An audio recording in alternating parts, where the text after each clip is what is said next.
En Jésus, Dieu s'est abaissé pour devenir petit enfant, fragile comme chacun de nous, afin que soit chassée la peur qui nous empêchait d'entrer dans une vraie relation avec lui. La révélation juive reconnaît depuis au moins 3000 ans que Dieu est le Tout-Puissant, le Créateur de l'univers, le juge de tous les hommes. Et elle annonçait que le salut passerait par un Messie souffrant. Isaïe 52, 53.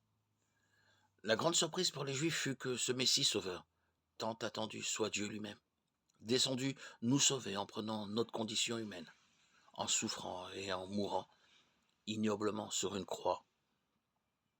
Cet événement reste, pour de nombreux Juifs, difficile à accepter malgré les nombreuses prophéties qui annonçaient sa réalisation. Jésus avait affirmé être venu non pour abolir la loi et les prophètes, mais pour les accomplir. Matthieu 5, 17. Et sa dernière parole, avant d'expirer sur la croix, fut « Tout est accompli ». Jean 19, 30.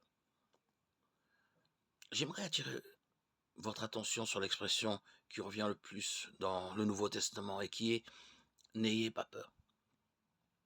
De fait, Dieu sait que la peur est le premier obstacle pour entrer dans une vraie relation avec Dieu. Qui souhaiterait rencontrer son juge lorsqu'il se reconnaît coupable. C'est pour que nous n'ayons plus peur de lui que Dieu s'est abaissé jusqu'à naître d'une vierge. En effet, un nouveau-né inspire confiance et amour. Ainsi, en étant proche de Jésus, il chasse la peur et permet à notre relation d'amour de naître dans cette rencontre. Par cette rencontre, Dieu s'est fait l'un de nous. Il s'est laissé toucher par la misère des personnes qu'il a rencontrées. Il a pardonné les péchés, il a guéri et a accepté de mourir en pardonnant à ceux qui l'humiliaient et le tuaient. Jésus a affirmé à la fin de l'évangile de saint Matthieu « Je suis avec vous tous les jours jusqu'à la fin du monde ». Matthieu 28, 20. Cette rencontre est possible aujourd'hui, à travers les pages de l'évangile que Dieu t'invite à parcourir.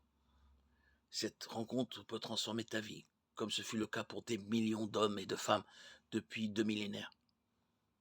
Pour t'aider à avoir confiance en Jésus, voici quelques-unes de ces affirmations que nous retrouvons dans les évangiles.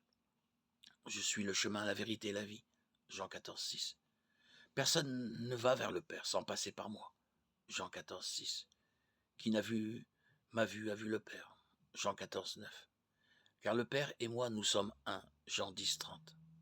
En effet, Dieu, personne ne l'a jamais vu, le Fils unique, lui qui est Dieu, lui qui est dans le sein du Père. C'est lui qui l'a fait connaître. Jean 1, 18.